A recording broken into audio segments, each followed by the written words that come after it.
Hey everyone, Phil Pendlebury here, and I hope you're having a super mega large day. Welcome back to the Steinberg Nuendo channel and my little section Nuendo Explained. So, continuing from the last video where we looked at the Project Logical Editor, I'm going to show you one of my favorite little concoctions that is all made with the Project Logical Editor, and it's all to do with constraining delay compensation. So let's have a look. Okay, so I'm really quite excited to show you this one because we're following on from the last video, as you know, and I'm going to use the Project Logical Editor to show you one of my presets I'm quite proud of.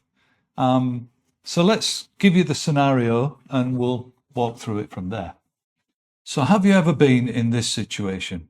We've got a voice track here. Let's say it's a vocal. Doesn't matter. It could be a guitar, could be anything that you want to record live. And you've been building it up and you've got some quite intense plugins on there. For example, Gullfoss and Soothe both cause a lot of latency. And as you can see, the latency on that track has gone up to 62.4 milliseconds. So if we were to try and record now, you'll get a huge delay if you're monitoring through Nuendo, which of course a lot of us do. So you may or may not be aware of a way around this. It's called Constrain Delay Compensation. And what we have is a little button up in the top left here, which you might not even have noticed. But if we click that, what it'll do is look at a parameter and make an action on it. So first of all, let's show you the parameter. So we're looking at preferences and we've gone to the VST area of preferences. And if we look down here, you can see delay compensation threshold for recording.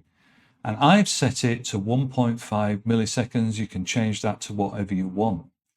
Why is that relevant? Because what will happen now is when we click that delay compensation button, any plugin that's giving you more than 1.5 milliseconds of latency will be disabled. And you can see that in action now. If I just deselect that track so that the plugins are quite clear and the track itself is in record mode because we're going to record on it. And if I go and click that button now, you can see that Gullfoss and Soothe have both been disabled, but the Steinberg black valve has stayed open because the latency of that plugin is less than 1.5 milliseconds. And of course, to enable it again, we then go back to the top left of the screen and click the button. So what's the problem with constrained delay compensation? Okay, well, there's two things, and both of these have caught me out so many times I don't care to mention until I built this preset in the Project Logical Editor, which kind of solves the problem for me. Now, whether or not you use that feature, the CDC as we like to call it, doesn't really matter. I'm sure you'll still find this interesting. So let's go into it in just a little bit more detail. So first of all, problem number one. Problem number one is that it's a little tiny button up in the corner here. And, you know, if I zoom the screen out, I'm on a 4K display here. You can see it's tiny. It's a little orange button. And when you get into the thick of things, you will quite often forget that it's switched on. So if you imagine, in fact, this is a good example. Gullfoss and Soothe, they're both quite subtle sounding plugins, although they do have a great effect. They're very subtle. So I've clicked the button here and it's orange. And then I've continued working and I've actually continued mixing and completely forgotten that I'd disabled those two plugins. And of course, you can imagine that this could affect your mix quite drastically depending on what the plugin is. So that's point number one, forgetting that you've enabled it. Point number two, forgetting that you've enabled it, but then going to mix down. And you would think that mixing down, it would not have an effect, but it does. If you mix down with that button enabled, your mix down will not include those two plugins. So that's why I built this preset. And it's based around a very simple concept. It's based around a warning track. So if I show all tracks here, you can see I've got a big orange track there that says CDC on. And that wasn't visible earlier, was it? You noticed that. But what I wanted was something like this that was really visual on the screen, linked to when I enable Constrain Delay Compensation. Okay, the first step is to make your warning track, exactly like I have here. You can make as many of these as you like. You can make them whatever color you like. And the important thing is to remember what you've named it. So in my case, I've named it CDC on. It can be a MIDI track, can be audio, it can be anything you like. But the important thing is to get the color and get the visibility so that, you know, it's really obvious. You can even make two. You can, let's just duplicate that. We'll duplicate that track and we'll put one here as well. So, you know, we've got a bright orange thing that's running across the screen. But CDC is actually off at the moment. So the next step is to hide those two tracks. So I'm going to select them and I'm going to go here and I'm going to go hide selected tracks. And now they've disappeared. Now, when I enable CDC, of course, apart from the plugins being disabled, nothing else is going to happen. And this is where the magic of the Project Logical Editor comes in. So we'll open the Project Logical Editor and we're going to find my preset, which is CDC warning. And let me take you through it. So the property is selected, or the container type is equal to a track, and the name is equal to CDC on. So it's going to look for any track that has that name that we mentioned earlier, CDC on exclamation mark. The track operation would be to hide the track and to toggle it. Pretty straightforward. The difference here is that we're going to add the pre-process command, which would be to constrain delay compensation. And that's the trick. So we've got our track record enabled. You can see there, and you can see that the plugins are active. And what we're going to do is hit apply and see what happens. Now then, I'll do this slowly so that you can see all of the screen. There we go.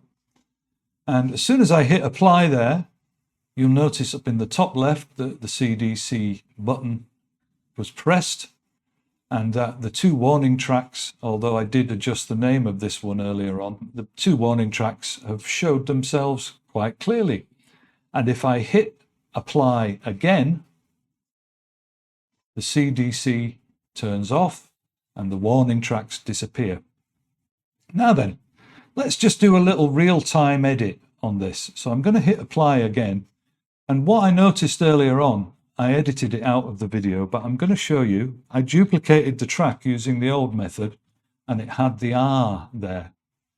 So what we could have done was said name, instead of equals CDC on, we could have said contains CDC on.